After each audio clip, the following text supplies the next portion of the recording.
Hi everyone, and welcome to another studio review video. So in this video, what I'm going to be doing is going through Studio 5, which is our studio on thermodynamics, and this is going to be very relevant to the homework problems this week. So I hope this kind of helps out with some of that. So we're going over thermodynamics today. So let's kind of talk about first what thermodynamics is. That's what we'll start with, and then we'll get into the first law. We'll spend a bit of time there. And we'll talk about different modes of heat transfer as well. So that'll be conduction, convection, and radiation. But we'll get more into that as we go. And then we're going to talk briefly about the second law, and we're mostly just doing that so that we can talk about thermodynamic cycles. Okay, so we'll talk about that for a bit as well and introduce some key equations and metrics when it comes to thermodynamic cycles and the types of cycles that we have. Okay, so first things first, what is thermodynamics? So thermodynamics is basically the science of energy transformations. And mathematically, we're looking at things like heat, work, energy, temperature, etc. Okay, and so some examples of where you might see thermodynamics in the real world. So you see on the right there's this very dramatic sort of image of a rocket. So that is a kind of cool application of thermodynamics that you might see in real life, is something like a rocket engine. Very real application of these principles that we're going to talk about. And then this middle image here is actually a solar concentrating power generator. And so what this is basically, you might see these like out in the desert, for example. I think that's really the only place that you'll see this type of technology being used. But basically, it's a bunch of mirrors, and they're all centered around a very large area, and they all point toward one central location right in the middle. And basically, they heat up a liquid by moving it through that center area, and they're able to generate power that way. Okay, and then on the bottom left there, you'll see like a heating, cooling, like window unit. So that might be another example where you'll see thermodynamics in a real life situation. Okay. So here's just a few more examples of where you might see thermodynamics used. So heating and cooling systems, like I mentioned before, that's a great example. Also vehicle engines, so you'll see an image in the top right there of an engine that this guy is working on here. Also energy production is another great example. So with energy production, we're always thinking about how to transfer energy as efficiently as possible from one form to another. Usually we're talking about transferring things so that we can get electrical energy out of them. Okay, so certainly that's the case when we're talking about nuclear power, and that's the image that you see there. Okay, and then in the bottom right there's this train delay article, like the front page of this article. And what that is basically the tracks expanding and contracting and causing delays with some extreme heat events that were happening at that time. Okay, so those are just a few more examples, different examples of thermodynamics where you might see it in real life. Okay. All right, so now we've got our first bit of real core content that we need to understand with thermodynamics. So before we can really get into the mathematical side, we have a few definitions here in terms of systems that we need to understand. Okay, so first of all, what is a system? What do I mean by that? So a system is just a selected region of space, matter, or objects, basically to which we apply the laws of thermodynamics, okay? And that'll basically have some sort of defined boundaries, and how we define those boundaries is what we're going to talk about next right here. So closed versus open systems. So what kind of boundaries do we have that separate our system from its surroundings, right? So in a closed system, we can exchange energy across the boundaries, but we can't exchange matter. And you'll see a closed system is represented by this sort of closed box here with these solid lines, okay? And the solid lines are telling us that we don't have matter crossing the boundaries. So for example, if I have a thermos sitting on a table, right? No matter can cross the boundaries of my thermos. Everything's locked in, it's sealed. So that might be an example of a closed system. So now an open system might be something like a heat exchanger. So water moves through a heat exchanger, and I'll come back to this example later when we talk about modes of heat transfer. But yeah, so water will move through my heat exchanger, so I definitely have mass crossing my system boundaries. Another example might be actually are an open system, right? Because we take in food, we breathe air, we exchange air. and so on. So that's another sort of interesting example of an open system. But basically the whole principle here is that in an open system, we can have mass crossing the system boundaries. And that's represented by this dotted line here that we see in the bottom right. Okay, so energy, very important. We're always thinking about energy transfer in thermodynamics. That's kind of the whole core idea here. So first of all, what is energy? What components make up total energy, right? So energy, for our purposes, is going to be kinetic energy plus potential energy plus internal energy. So, and what is energy in the first place? It's just the capacity to store or do work, okay? So this one is kinetic energy. PE is potential energy. And U is internal energy. And I'll talk about what each of these means right now, actually. So starting with kinetic energy. Okay, so kinetic energy is probably something that you all have heard of before. Perhaps you've even seen this equation before, this 1/2 mv squared, but this is basically just the energy of a moving object, okay? So a moving object with some mass moving at some speed, okay? Those are the two components we're looking for when we're trying to determine kinetic energy, okay? So this 1/2 mv squared, so m is mass, and v is going to be the velocity or the speed, okay? Remember, speed is just like the absolute value of velocity, okay? So 1/2 mv squared, that's probably just something to memorize. You'll see this equation used a lot in many different situations. So if you don't know that equation, that's a good one to probably just commit to memory. Okay, potential energy, right? So energy of an object due to its position relative to other objects, okay? So what does that mean? Well, if I put, my water bottle here and I set it up, let's say I'm setting it up on some surface here, okay? So if my reference is the bottom of this table here, then I'm thinking about the height between this and the bottom of my table, because that's how far this thing could fall. So I have some potential energy stored there because I could fall and release that energy, right? So that's kind of what we're thinking about here. In this specific case, we're thinking about the height of objects relative to other objects, and that's why we have this mgh. So m, again, is mass, h is the height relative to whatever reference frame you're using, and g is just the gravitational constant, so 9.8 meters per second squared, okay? Or whatever it is. That's just for Earth. A lot of times in this class, that is what we're talking about is things on Earth, but certainly it doesn't have to be Earth. And in that case, you would need to look up a new gravitational constant, okay? So that is what we're dealing with there. So now internal energy is perhaps the more mysterious one, right? So internal energy is a collection of microscopic modes and intermolecular forces and bond energies, okay? So that's kind of weird, but basically, right, in all objects, we have a series of bonds taking place, okay? So in this object, right, my pencil, I have a bunch of atoms and crystal structure that's making up my pencil and holding it together. Now within the bonds of those molecules, I have stored energy. So when I break those bonds, when I break the bonds between molecules, I can release that energy. So that is kind of what's going on. All matter has some energy, okay? And that is what we're referring to with internal energy, okay?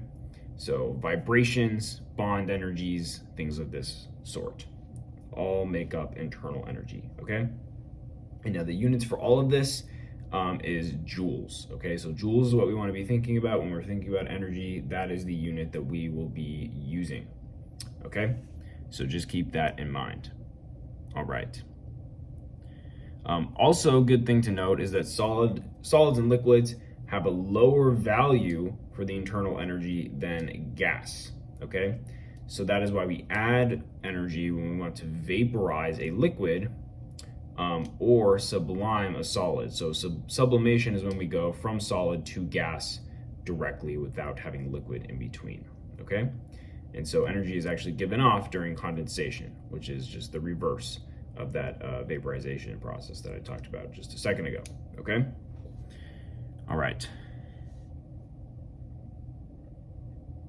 Okay, so thermodynamics, there's a lot of terms, so we're still kind of in terms mode here. We have a few more things that we need to go over before we can start really getting into some deeper content here. So heat is a very important one. So heat is the disorganized transfer of energy, okay?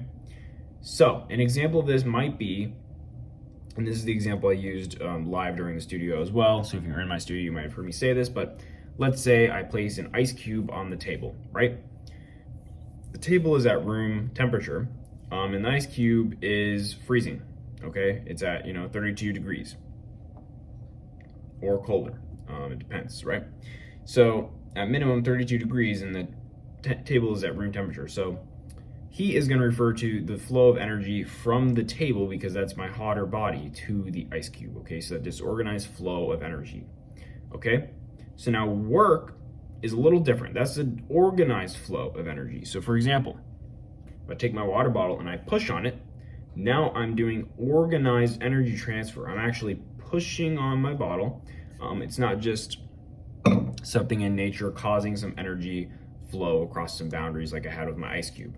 If I have a hot body and a cold body interacting, heat is just going to be exchanged, but work is organized, right? I'm pushing on something like that, okay? There are other ways to do work, of course. We're going to talk about pistons for the purposes of thermodynamics, and we'll get into that in just a sec. But yeah, those are kind of the differences. In either case, for units though, we're thinking about joules still. So we're still thinking about joules, same units as energy. Now, there are a few other units, for example, calories, or British thermal units, which is BTU, and so on and so forth.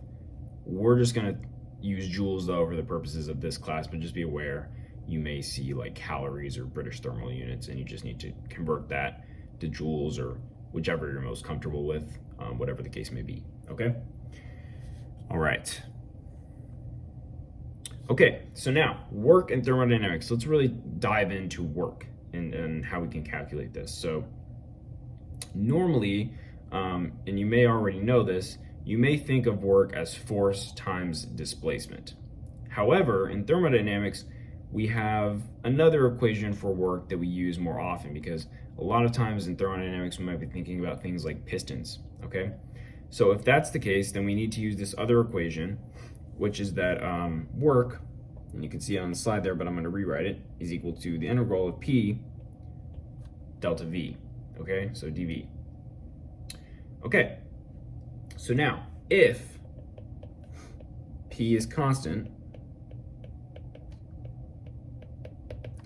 then what happens, right? In that case, work is equal to simply P times V, where V equals, whatever, initial and then final, okay? So in that case, we have P, V final minus V initial. So in other words, delta V. So you can see by just carrying out the integral, assuming that P is constant, if that's the case, then work is equal to P delta V as it says on the slide there, okay? So great example of this that we'll be coming back to is that of a piston, okay? So now, also note that in this case, we're going to define, so just keep this in mind. This is a definition that we are just going to use for the sign on work. So it's going to be plus as an output and minus as an input. So that's very important to keep your signs straight, otherwise things are going to get a little bit messed up. So just keep that in mind. Work plus as an output, minus as an input, okay? Now there are other forms of work that we're not talking about here. I'm only talking about P delta V. The reality is there's work done by a shaft, okay? That's torque times angular displacement.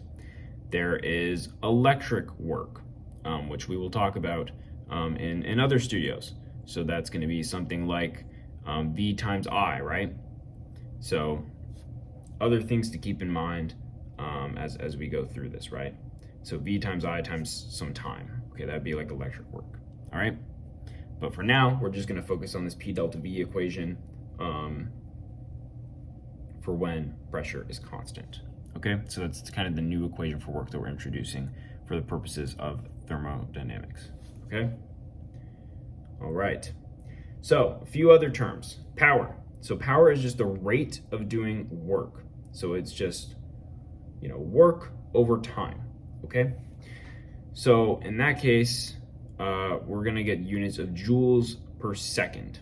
Okay. And a joule per second is a watt. So let me just write that down. So this is a watt. And you'll often see that with a capital W. Okay. And you can see that on the slide here as well. That capital W right there. Okay. So joules per second, we're introducing a new unit now called watts. Okay. So that's power. Just the rate of doing work. Okay.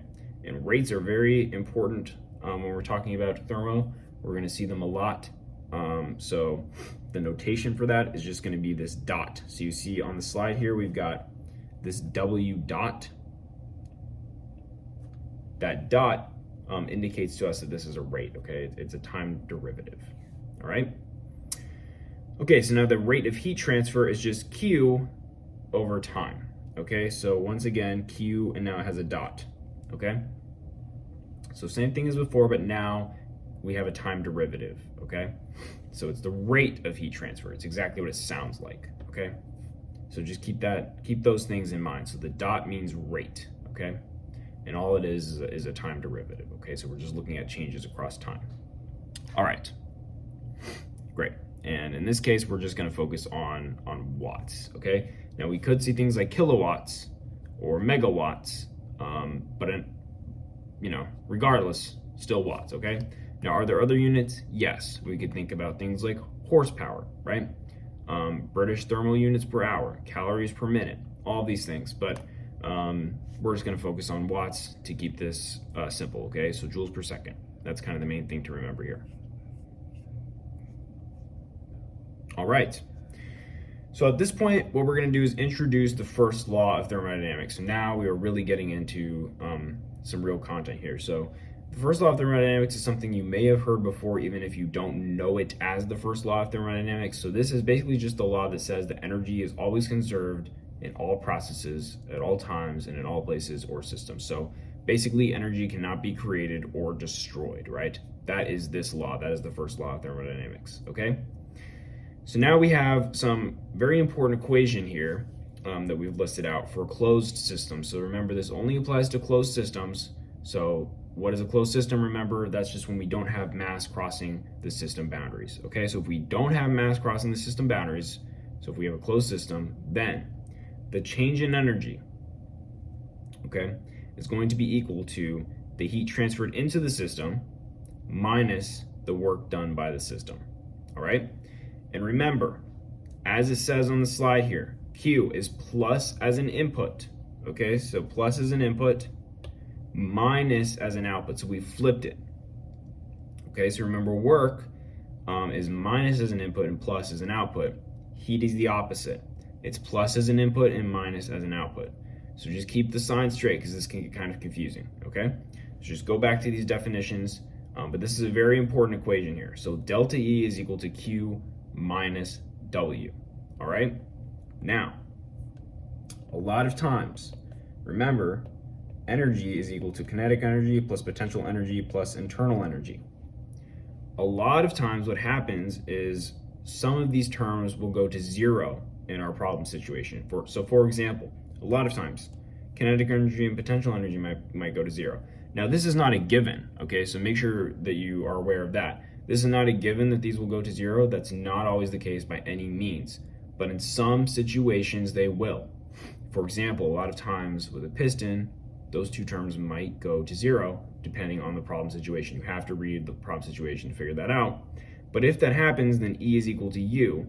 And in this special case, delta U is equal to Q minus W as well, okay? Because E is equal to U if kinetic and potential energy are zero, okay? So that's like a special case there.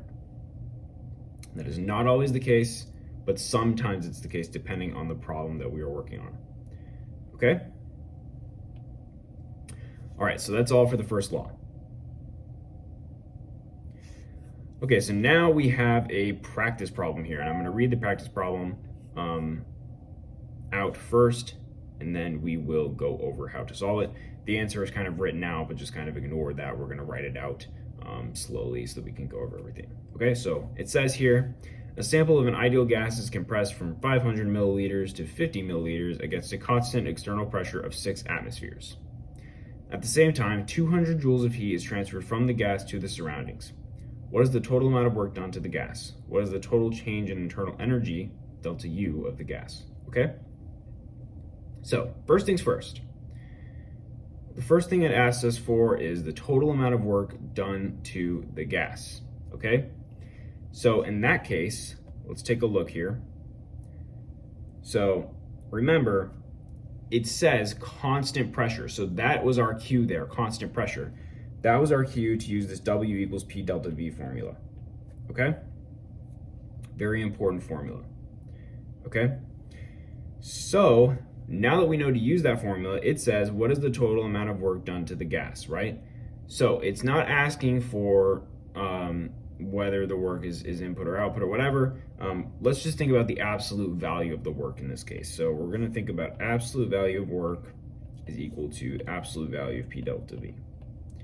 Okay, and now we can determine these things. So we have P, right? It says 6 atmospheres. So let's write that down. 6 atmospheres.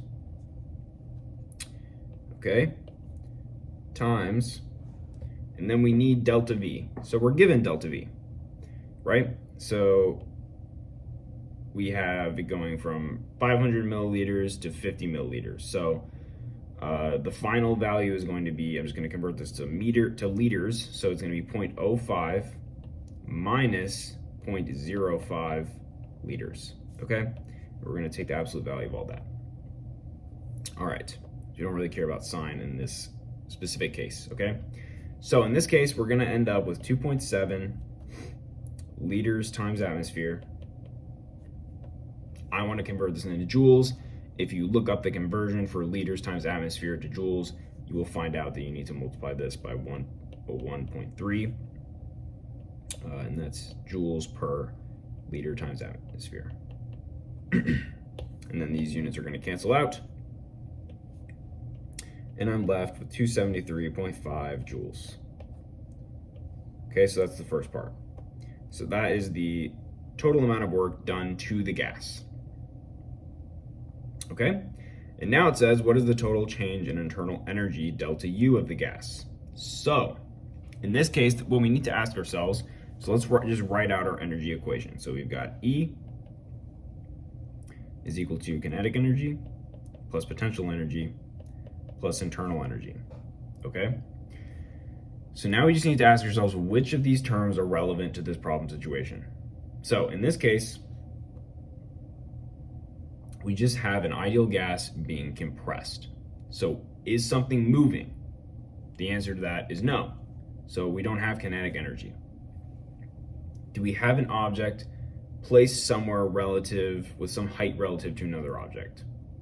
No, so there's no potential energy. So in this case, E is in fact equal to U. Okay, so that makes our job a lot easier, right? So to find the total change in internal energy, delta U of the gas. So if that's the case, we always know that delta E is equal to Q minus W. In this case, that leads us to say that delta U is equal to Q minus W as well. Okay? And we know Q, and we just found W. So let's just plug everything in. So delta U is equal to, so it says 200 joules of heat is transferred from the gas to the surroundings. So that's going to be minus 200. And if we scroll back up here, so remember, Q is the heat transferred into the system. So it's plus as an input and minus as an output. So in this case, heat is transferred from the gas to the surroundings. So that's an output. So that's going to be minus. That's why we have the minus sign there. And then minus. Now W, so we're actually doing work to compress the gas, right? So if we're compressing the gas and we need to do work to make that happen, right? So the volume is actually shrinking. That is our cue that it says compress. So that's how we know that work is an input in this case. So if it's an input, work is negative. So negative 273.5. Okay? And that is going to give us 73.5 joules. So the change in internal energy is 73.5 joules. Okay, so now that we've gone over the first law, let's talk about the modes of heat transfer. So that's our next topic here, okay? So first things first, so we're gonna be talking about conduction, convection, and radiation, okay? So the first thing is conduction. So conduction is the heat transferred through direct contact, okay? So for example, and I'm gonna carry this example through to the next problem as well. Let's say that I'm buying a heat sink for an electronic part, okay? So my CPU needs a heat sink, for example. So in that case, what we're gonna do is we'll buy the heat sink, and what that'll do is it'll transfer the heat from my CPU to the heat sink, right? So the heat sink is physically touching my CPU. And so it's touching that chip, and that is conduction because it's actually touching and transferring the energy through that direct contact with the chip, okay? So that first bit is conduction. Another example of conduction might be that example I used earlier with the ice cube. So the ice cube touches the table transfers heat to the ice cube because it's warmer than the ice cube, right? So that direct contact is what we want to think about when we're thinking about conduction, okay? Now, we do have Fourier's law of conduction here, this formula. This exact formula is not on the homework, but it's still very important to know, and this is expressed as a rate here. So let's just go through that and write out what this actually means. So in this case, you'll see here that I drew out the area here. So that is that area term. So just keep in mind that the area is referring to this, which may not be entirely clear, okay, from the image. So that's the area. So it'll be the area of contact with the hot body and the cold body, okay? So that's what we're talking about. So that area of contact between hot and cold bodies, that is what we're referring to here. In this case, we've got some insulation in between our two hot and cold temperatures, and those contact areas are the area. Okay? Now, thermal conductivity, a lot of times if you buy a heat sink, you'll see thermal resistivity. It's basically just the opposite of thermal conductivity, right? So that is going to be a number that you'll be given for a given material. A given material will have a thermal conductivity. It's something that you can look up, okay? So that is that lambda term, and that is what that Greek letter is. It is lambda, okay? So that is this term right here. All right? Additionally, we have the temperature of the hot body, so that's T sub H, minus the temperature of the cold body, so that's T sub C, okay? And all of that over the width of the insulation, which is L, okay? So in this case, I've called L the width there. You can call it the length of the insulation, whatever you want to call it. It's just that term, so that's the wall thickness term, okay? So that's all the conduction is. It's just contact, and that's the equation for determining it. Okay, so now carrying on with our heat exchanger example, let's talk about, so we've gotten the heat into our heat sink. Now we need to get the heat from the heat sink out into the air so we can get rid of that heat. So that is where convection is going to come into play, okay? So convection is the transfer of heat through bulk fluid flow. So now, you might think of fluid, like water or something like that. It doesn't have to be water, it can be air. It's just a flow of, air or some liquid across something, okay? And that is going to be convection, okay? So, for example, what am I gonna do with my heatsink? I'm gonna put a fan on top of my heatsink. That's how I'm going to get the air to flow across it so that I dump all of that heat into the air that's moving across, okay? So that is what is going on with convection, okay? And you can kind of see an image of that on the slide there. We got this fan moving across this plate. and collecting all of that heat and transferring it off of the plate. Okay, and kind of a similar formula here. So we have area, so that is the area across which that fluid is flowing. And then we've got K is going to be our heat transfer coefficient. That's going to be in watts per meter squared per Kelvin. And then we've got TS, which is the temperature of the surface. And then we've got that T infinity term, which is the temperature of the moving gas or liquid or whatever bulk fluid, if you will. Okay.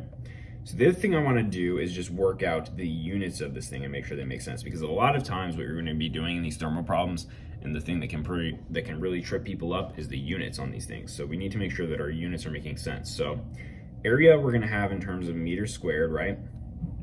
K is going to be in watts per meter squared per Kelvin.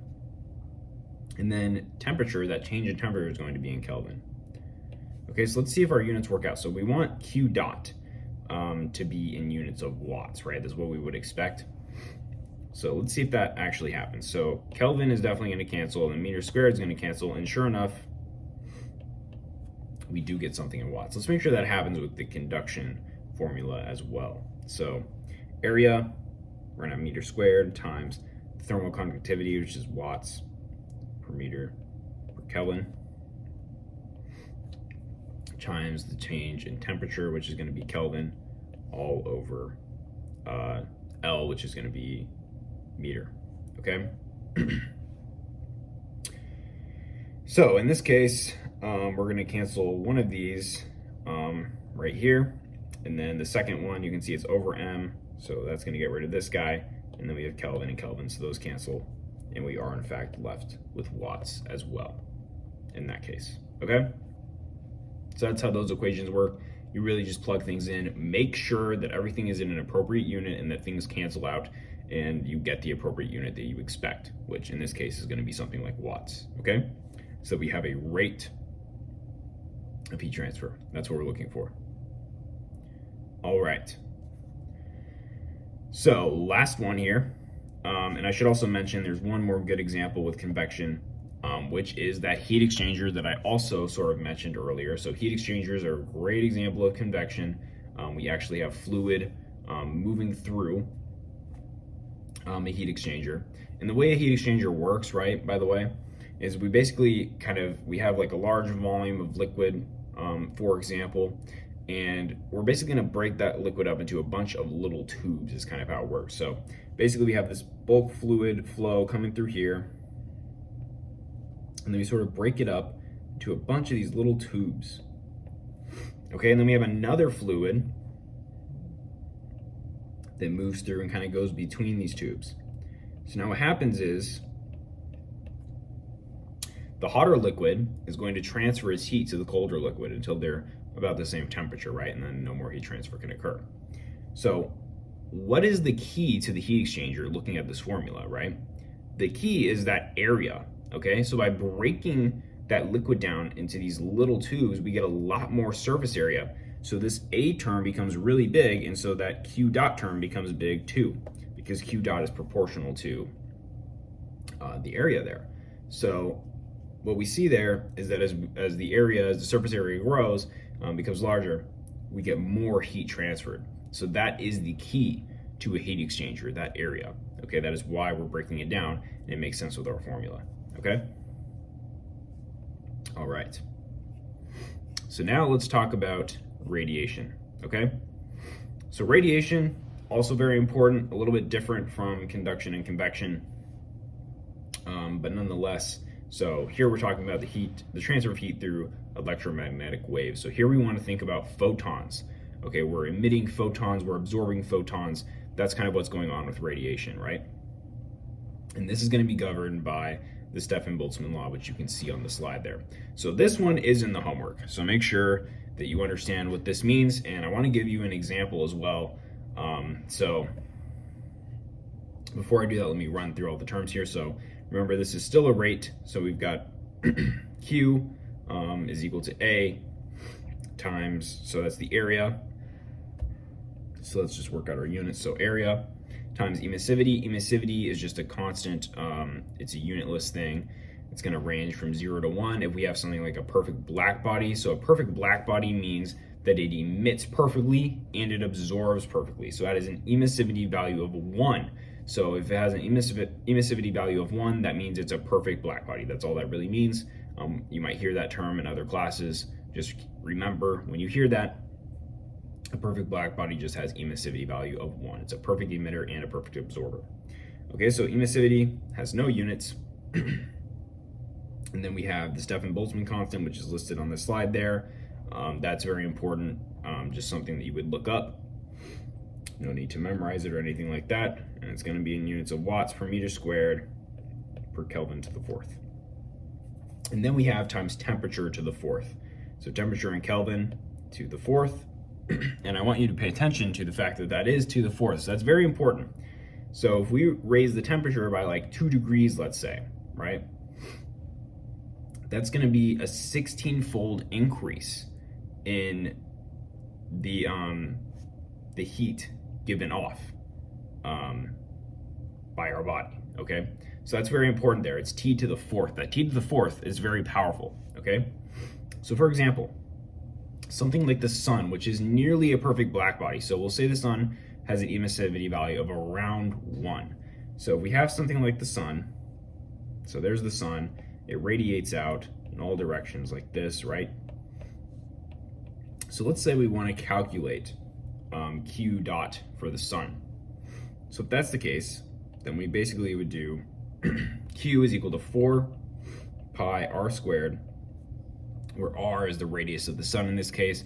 I don't know what that is, you'd have to look it up. And then the emissivity value is actually 1 in this case, or nearly 1, because it's nearly a perfect black body like I mentioned. And then we multiply by the Stefan-Boltzmann constant times T to the 4th. So the temperature of the surface of the sun is around 5,778 degrees Kelvin, okay? And that is to the 4th, okay? So that is kind of how you would use the Stefan-Boltzmann law to calculate, for example, the energy given off by the sun, radiated out by the sun, okay? So it's going to be surface area of the object, and it's going to take into account the emissivity and also the temperature. The temperature is the big key term here. That T to the 4th is a very powerful thing, okay? So that's radiation. I want to think about photons and electromagnetic waves. Also, you can look up the solar spectrum for the sun, which is an interesting thing you can do. And there are some more complicated equations governing that solar spectrum that you'll look up. It kind of looks something like this. That's why I'm kind of making that shape. And you can see the different wavelengths and the intensity of radiation emitted at each wavelength of photon, okay? So that's kind of an interesting thing that you might look up as well. Okay, so this is something that you'll see again in other classes for sure. If you take photovoltaics, I'm not sure when that'll be offered again, but hopefully it will be offered again soon. Very interesting class, and you'll definitely use the Stefan-Boltzmann law there. So it has applications in that realm. Also, if you take something like physics of matter, you'll see it there as well. Okay, great. So now we're going to finish up with the second law of thermodynamics. So we're going to give a very simplified version of the second law. In this section, we're really just introducing the second law so that we can talk about thermodynamic cycles, which is the real topic that we want to get to. And I think that's manageable for the purposes of this class, and will certainly be on the homework, as I'm sure many of you have seen. And so, yeah, so far we've just talked about the first law, so now we're going to kind of switch gears and talk about something a little bit different here. Okay? So, massive simplification of the second law.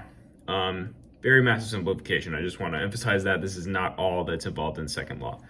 So, for example, there's also the Clausius and Kelvin-Planck statements.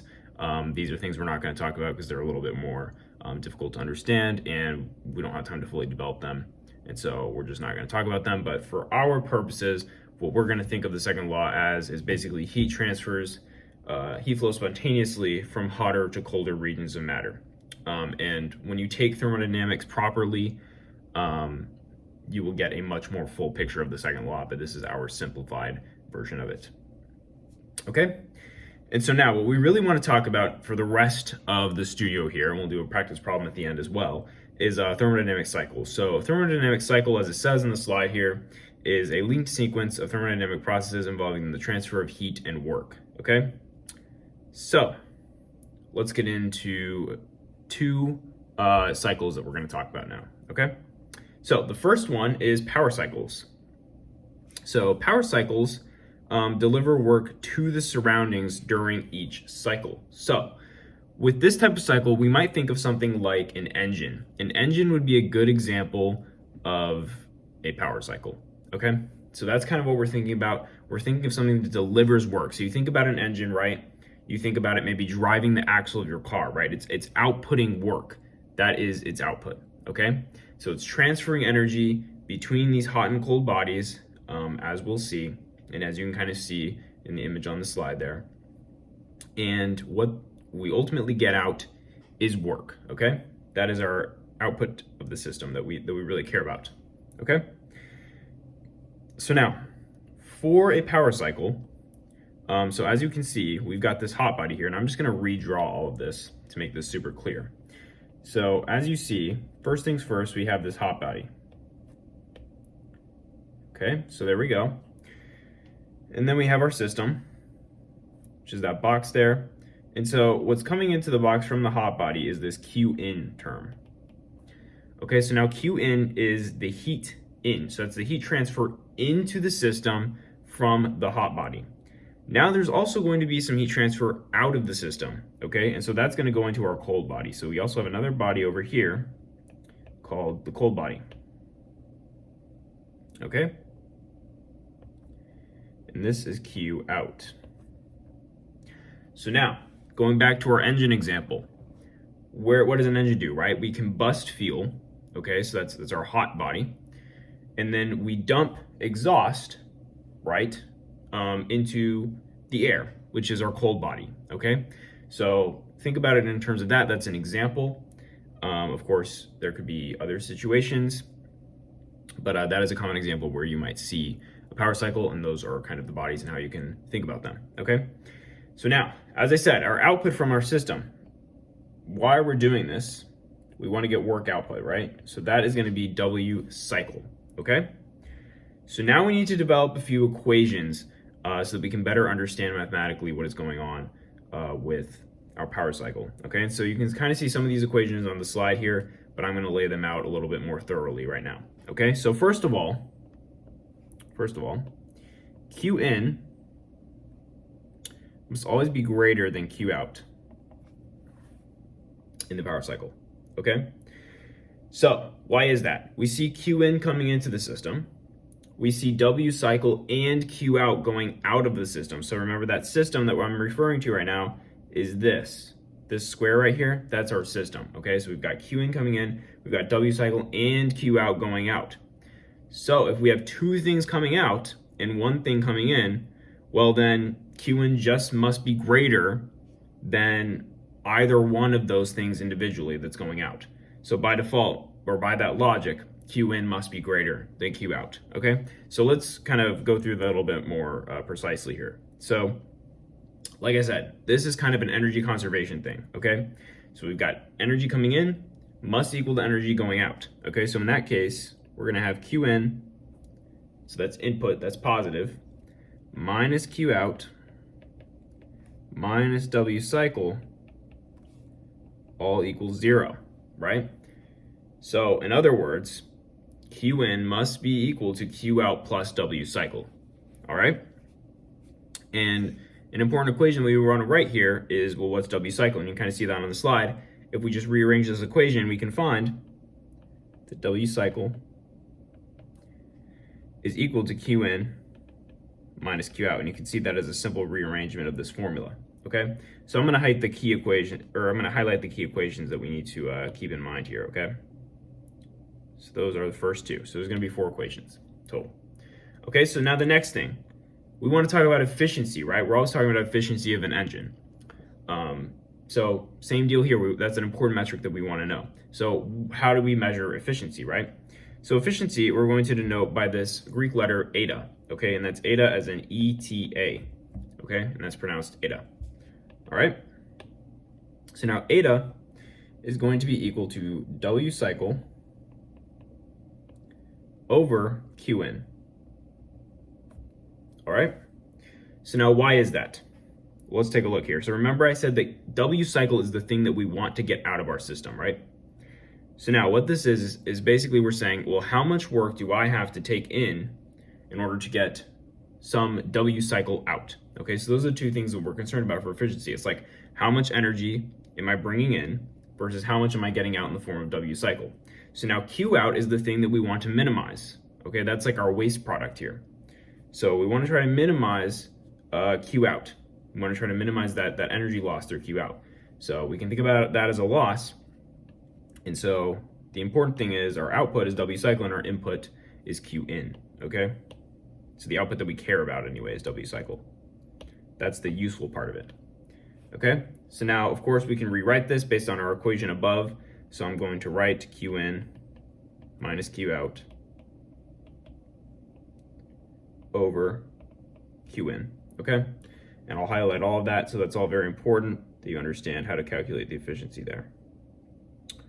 All right, so last thing, we want to think about the maximum theoretical efficiency, okay? So what is the goal that we're chasing, right? We need to have a clear idea of what the maximum efficiency could possibly be, and that will be based on the temperature of the hot body and the temperature of the cold body, okay? So as we see, we can kind of rearrange this formula once more, and we can say that this is basically Q in over Q in is 1 minus Q out over Q in, okay? So now, like I said, the maximum efficiency is going to be determined by the temperature. So now we just plug in the temperature for Q out and Q in, okay? So Q out, remember, will be the temperature of the cold body. So that's TC.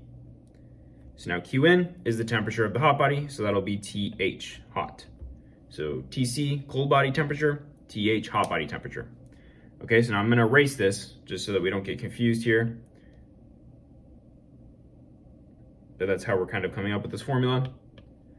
And so we're gonna call this eta max is gonna be 1 minus TC over TH. All right, so that is the last important equation that we're gonna introduce here. So these are the different metrics that we want to be concerned with when we're talking about power cycles, and that is how power cycles work. So it's actually a pretty simple concept. So hopefully that makes sense. And so now we're going to move on to our second cycle, which is kind of like 2 cycles in one, and you'll see what I mean in a minute here. Okay, so let's scroll down here. All right, so this is refrigeration and heat pump cycles. So it turns out refrigeration and heat pump rely on the same cycle, okay? It's just about where we put what we care about in the system, okay? That is the differentiating factor between them. But they actually follow the same formulas, essentially, with the exception of the efficiency factor, efficiency in quotes here, because that's not exactly what it'll be. But we do have some factor like efficiency that we're going to care about for the refrigeration heat pump cycles. So, okay, let's go ahead and get into it. So you can see already what's happened is Q in is now coming from my cold body, and Q out is now going into my hot body. So things have kind of flipped around, and W cycle is now coming into my system, okay?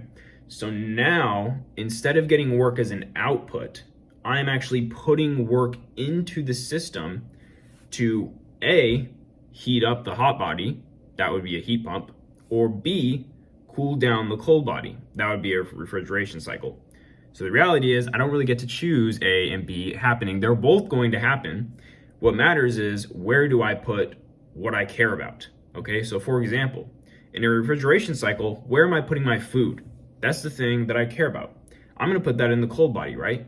So as that gets colder, my food is going to get colder. That is the whole point. So if this is a refrigeration cycle, then my food goes here, okay? So that is the inside of your refrigerator. So think about this literally as your refrigerator and what's happening. So let's go through that now, because it's a great example that makes this a lot more easy to understand, a lot easier to understand, okay? So I have the inside of my refrigerator, that's where I'm putting all my food, that's where it's getting cold, right?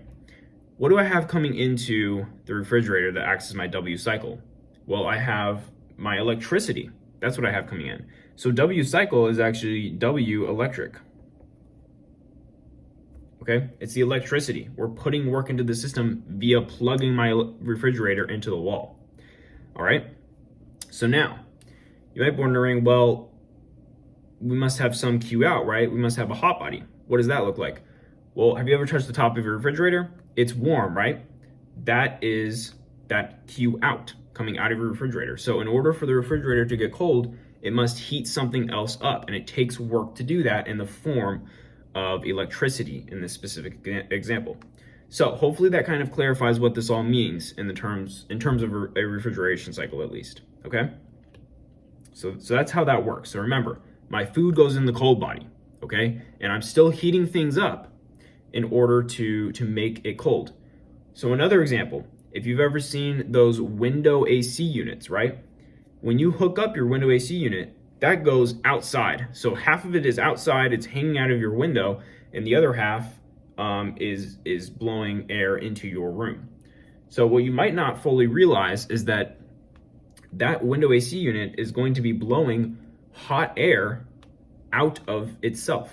So if you took your window AC unit and you brought that thing inside and you shut all the windows, that thing's actually going to heat up your house. It is not going to cool anything down. So there'll be cold air coming out of it, but there'll be a lot more hot air coming out the back. So that's why it has to go out the window, because it's got to blow all that hot air out, and then it can blow the cold air into your house, okay? So similar example, and once again, the work cycle in that case, W cycle is going to be the electricity, okay? That's what is providing that work, okay? So those are kind of two examples of a refrigeration cycle. Refrigeration cycles are pretty common. You see them everywhere, right? Because we have refrigerators and AC units, whether they're window or not. We have AC units everywhere, okay? Now, heat pumps are a little bit stranger, right? So a lot of the time, when you want to heat something up, you just burn something. That's not really what we're talking about here, okay? You can burn something and just make something hotter without making something else colder, okay? And that would be readily evident to you if you lit a fire, right? Definitely nothing is getting colder when you light a fire, okay? It's all very hot. That's not a heat pump, okay? So a heat pump, there are some examples where people do use heat pumps to heat houses. It's a little bit less common, so it may not be so obvious really what a heat pump is if you don't use a heat pump in your house. Where I live, no one uses heat pumps. I think they're used in the desert in some places, but regardless, there are some examples where people do use heat pumps. They're just not as obvious as the refrigeration examples. But it's just the opposite of a refrigeration cycle. So if you're using a heat pump, then something's gonna get colder and your house is gonna get hotter, okay? So that's kind of how that would work. So it's the same concept. Just remember, for a heat pump, the thing we care about is how hot I can get the hot body. Okay, so like that would be the inside of my house. The hot body would be the inside of my house in that case, okay? So hopefully that provides a little bit of context here. So now let's go through exactly what's going on. So I'm not gonna redraw it all because we just kind of went through all this example, and I think it's probably clear now, and you can see on the slide, Q in is coming from my cold body into the system, then Q out is going out of my system into the hot body, and W cycle is coming into my system, right? So in this case, we see we've got two inputs into the system. We've got W cycle and we've got Q in. So now, what does that mean? That means in this case, Q out must be greater than Q in, right? Why? Because we've got two things coming into the system. We've got W cycle and Q in. So by the same logic as I explained before, Q out must be greater than each of W cycle and Q in individually if they're both non-zero, right? So therefore, Q in is going to be greater than, or Q out is going to be greater than Q in. So that's our first thing. First thing I want to point out. So that's the opposite of what it was before for the power cycle, right? Okay, so let's do the same sort of analysis that we did last time and derive an equation for W cycle. So we've got two things coming in, so those are going to be positive. So we've got Q in plus W cycle is equal to Q out. Okay? Equivalently, you could say Q in plus W cycle minus Q out equals 0. It's the same thing, and then you can rearrange it, right? So now, W cycle, let's rearrange this to get something for W cycle. W cycle is going to be Q out minus Q in, as you can see from that formula there. Okay, so there we go.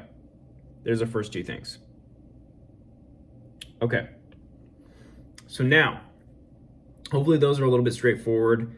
They kind of follow from the last example. It's the same process for coming up with those things.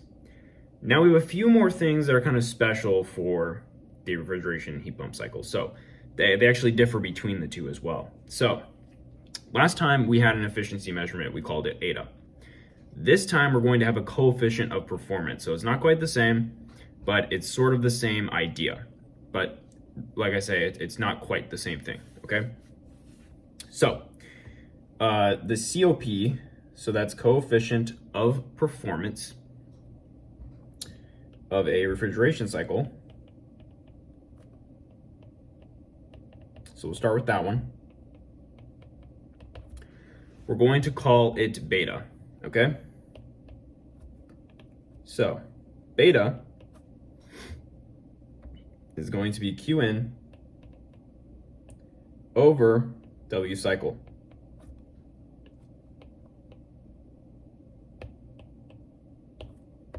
All right, so why is that? Why do we care just about Q in and W cycle for the refrigeration cycle? Well, how much energy can I get out of my cold body as compared to how much work did it take me to do that, right?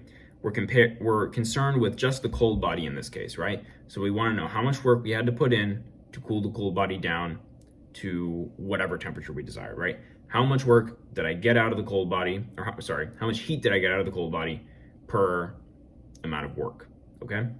Per unit of work in. So that's kind of the logic that you can follow there. So now, same as last time, we're gonna have a max. It's going to be related to the temperature just as it was before. So beta max, we'll write that as TC over TH minus TC. All right, so there's beta max.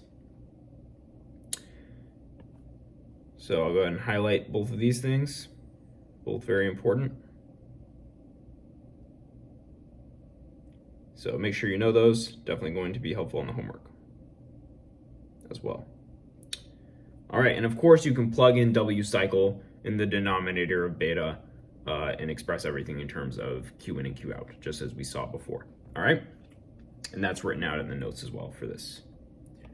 Okay, so now we're also going to have a COP, coefficient of performance, of the heat pump. So you might already have guessed what this is going to look like, but let me write it out explicitly here. So in this case, I'm going to use gamma. That'll be our letter that we use to express the coefficient of performance of the heat pump. And in this case, it's going to be Q out, you might have guessed it, over W cycle. So why is that? Well, in this case, we're only concerned with the hot body. So it's like, how much heat could I get into the hot body per unit of work input, okay? So that's why we're concerned with that in this case, all right? And once again, plug in this where W cycle is if you want to get everything in terms of Q in and Q out. All right, so now we're gonna have gamma max. And once again, you can probably kind of guess what this is gonna look like, but let's write it out. So we're gonna have TH this time over TH minus TC. And there we go.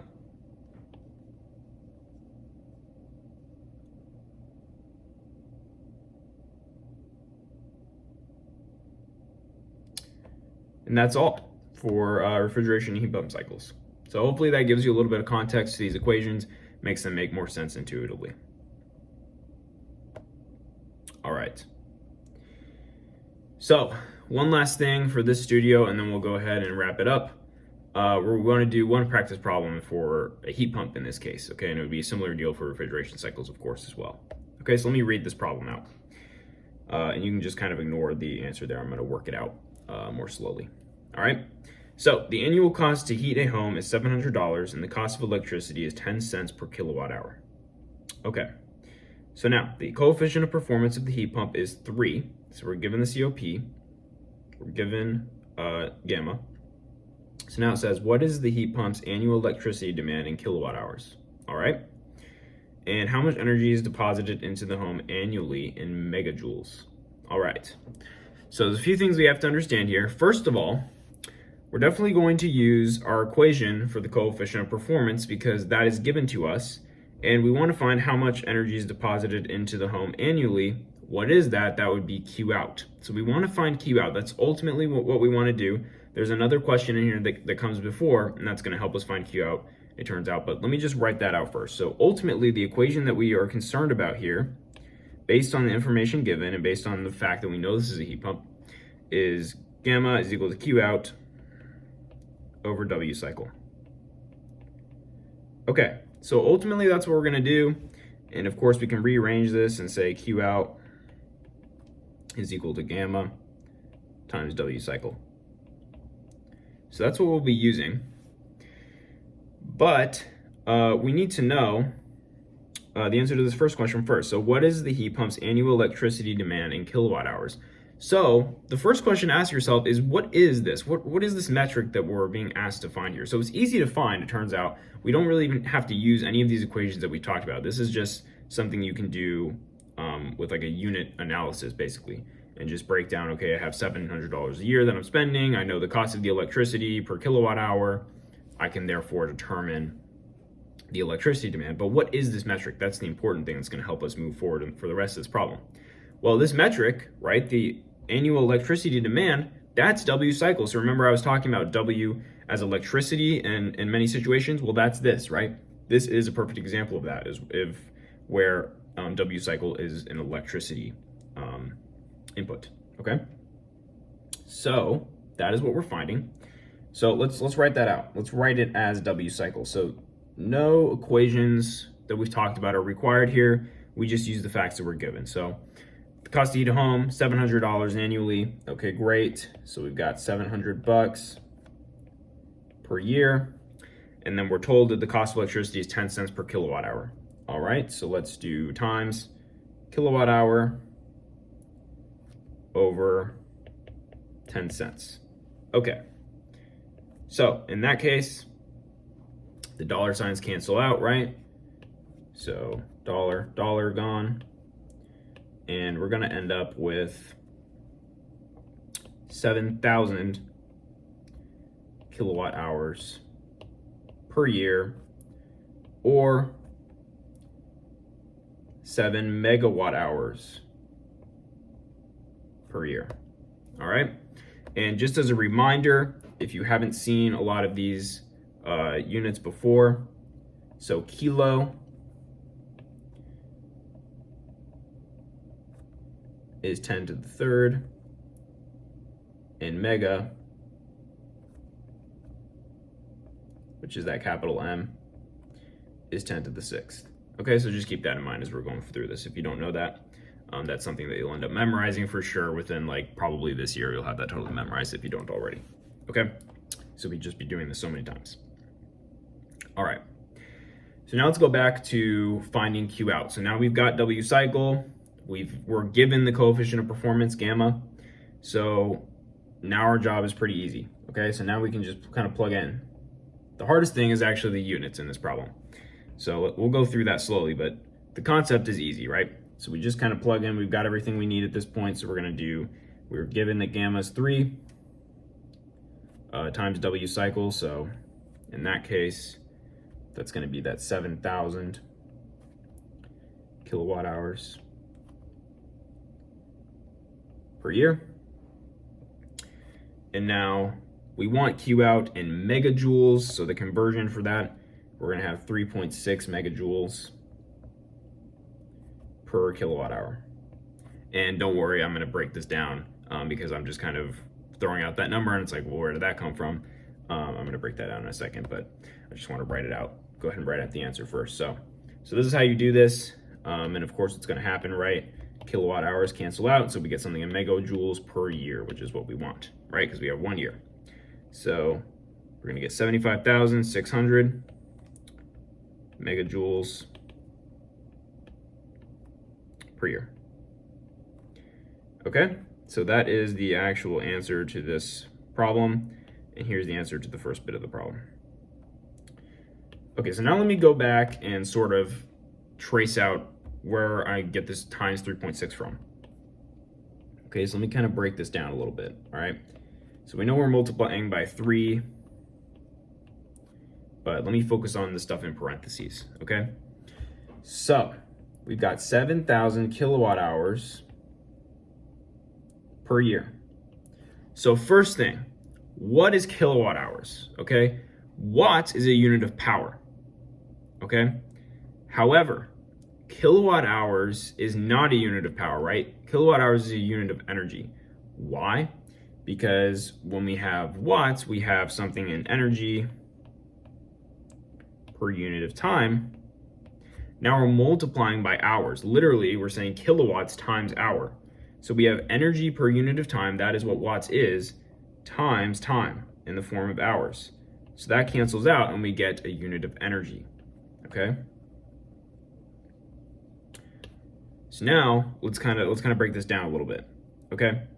So if we've got 7,000 kilowatt hours per year, what do we actually have? Let's talk about what the unit watts actually means, right? So watts means joules per second. That's what we're talking about here. So we have 7,000 kilowatts, so 7,000 kilojoules per second. So that's actually 7,000 times 10 to the third, right? Because kilo is times 10 to the third. So let's go ahead and erase this and exchange this with something a little bit more useful. So it's gonna be 7,000 times 10 to the third joules times hour, because it's kilowatt hours, but it's joules per second for the kilowatt section, right? So joules per second. All right. So now this is in 1 year. So we need to ask ourselves, well, how many seconds are in a year? That is 3,600. So we've got 3,600 seconds in a year. All right. And now, once we've broken it down like this, things become a lot easier. So what happens here, the seconds cancel out. So we're gonna get something, oh, I'm sorry, I wrote per year. It's actually per hour. Per hour. So let me make that clarification. So hour is going to cancel out as well. So there's 3,600 seconds in an hour. Okay, not a year. All right, so hours cancel out and we get something in joules. Okay, and that's going to be joules per year. So if I wanted to, I can include a times year here, but you get the idea. There's 3,600 seconds in an hour. This is how many kilowatt hours we're using per year. So that's why we're doing that, okay? So this comes out to 252 times 10 to the 8th joules per year. Okay. So now we can multiply this number by 3, and that's this. Okay? So that's it. That's this problem.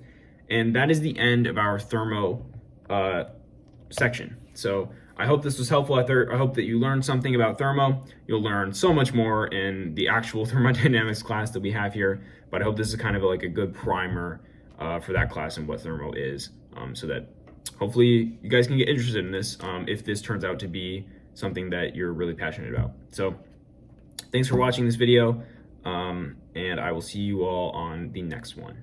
Thanks.